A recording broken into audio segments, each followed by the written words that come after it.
آپ ابھی اپنی سکرین پر ایک خوبصورت جوان کی خوبصورت تصویر ملاحظہ کریں گے۔ یہ شخص 3 ماہ پہلے تک دنیا کے امیر اور بااثر ترین لوگوں میں شمار ہوتا تھا۔ یہ دنیا میں تیل کی دولت سے مالا مال تیسرے بڑے ملک لیبیا کی دوسری طاقتور ترین شخصیت تھا۔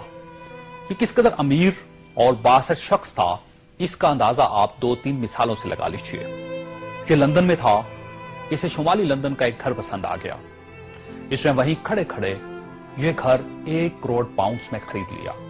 یہ پاکستانی روپے میں 1 ارب 40 کروڑ روپے بنتے ہیں۔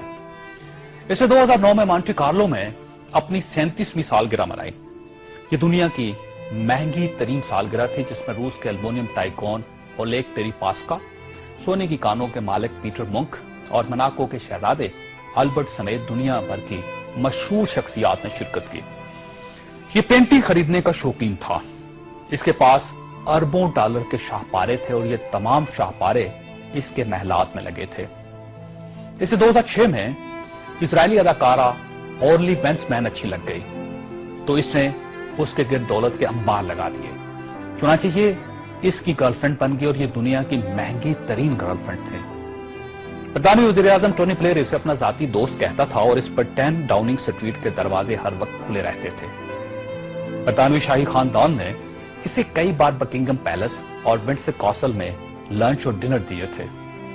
یہ لندن اور پیرس میں پلے بوائے کی زندگی گزارتا تھا اور اسے دنیا جہان کے قانون توڑ کر بہت خوشی ہوتی تھی۔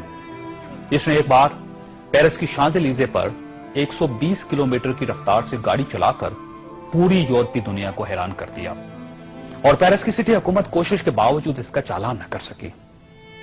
یہ لیبیا کی انویسٹمنٹ اتھارٹی کا سربراہ بھی تھا اور یہ اتھارٹی دنیا کے کسی بھی ملک میں کسی بھی وقت 10 بلین ڈالر تک کی سرمایہ کاری کر سکتی تھی اور یہ ایک بہت بڑا استحقاق تھا۔ اس شخص کا نام ناظرین سیف الاسلام ہے اور یہ لیبیا کے سابق حکمران کرنل قذافی کا بیٹا ہے۔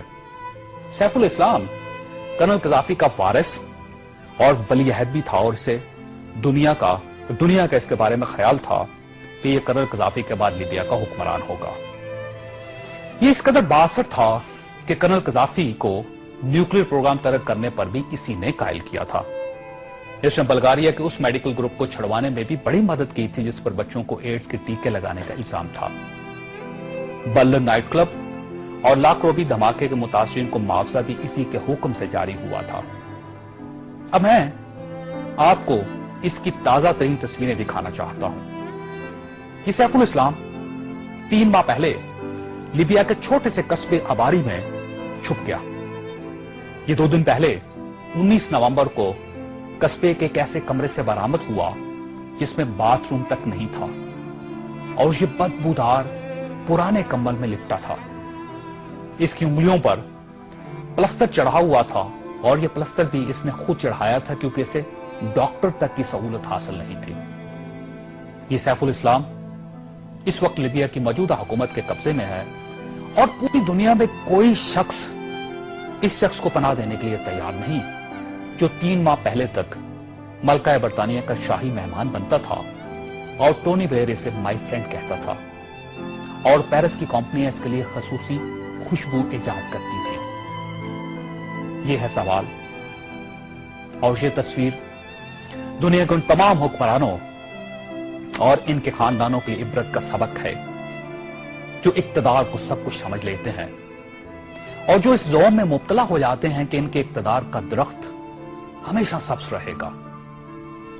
یہ تصویر دنیا بھر کے حکمرانوں سے چیخ چیخ کر کہہ رہی ہے کہ جو حکمران عوام کا اعتماد کھو دیتے ہیں ان کا یہ انجام ہوتا ہے۔